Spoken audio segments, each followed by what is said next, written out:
All right, after training in San Diego, there was a class of 45. 3 of us were assigned to the USS Indianapolis. Paul Murphy, Paul Mitchell, and myself. A few of the men there went up and raised the flag, and everybody around hollered, and on the beach they hollered. And when you're in the service, every time you are transferred, you have a physical. And when I was in high school, I was very disappointed because I couldn't play sports because I had a heart murmur. And every time I'd have a physical, they'd tell me, well, go and play golf. That's the most strenuous sport you can play. And I was disappointed because the other guys were in sports and I wasn't. There was 10 of us boys, and I was the youngest boy. I didn't go to service, and the oldest one didn't go. And the other 8 in between all went to the service. They were all there. And my dad tried to get one deferred, and no, they wouldn't defer him, you know. And my dad, being a Polish immigrant, said, well, I knew this family got one deferred, that one got that one deferred, because they came back and worked on the farm.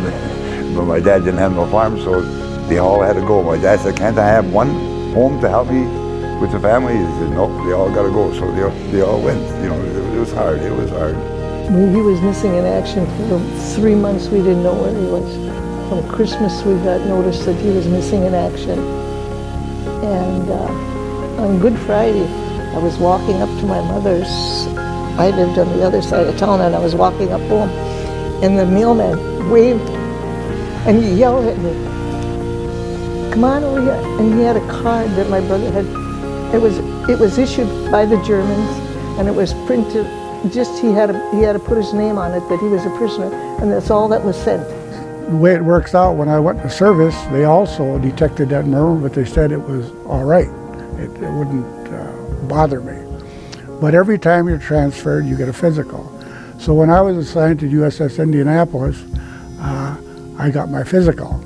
And the doctor said, well, you're probably okay to serve on Indianapolis. Just before the atomic bomb was dropped, we were at Okinawa, and there was a lot of ships tied to each other. You could walk from one ship to the other, you know. They called for a service, I should say. All religions, everybody got on their knees. We knew something was coming. We knew something was coming. But I want you to go ashore and get an EKG of your heart. And when you get that, you can come back. So I went ashore to get the EKG, and the hospital I was at, there was either something wrong with the machine, there was some problem. And the technician said, well, Ed, you'll have to come back tomorrow. I'll give you a slip and you'll get a room at the hotel and come back tomorrow. Well, I went back tomorrow and he got my EKG, and he said, well, you're fine, you can go back. So I went back, and my sea bag was on the dock and the ship was gone. Luckiest man in the world.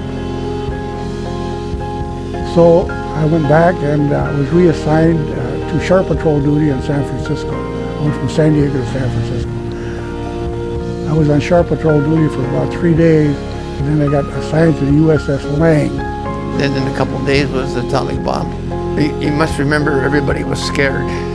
We were all 18-year-olds, 19-year-olds, fresh out of high school, 6 months, not 6 months, 6 weeks of training at Great Lakes or any other naval base, Army base, the same thing. And then you were assigned to a group. You had to do what you were told to do.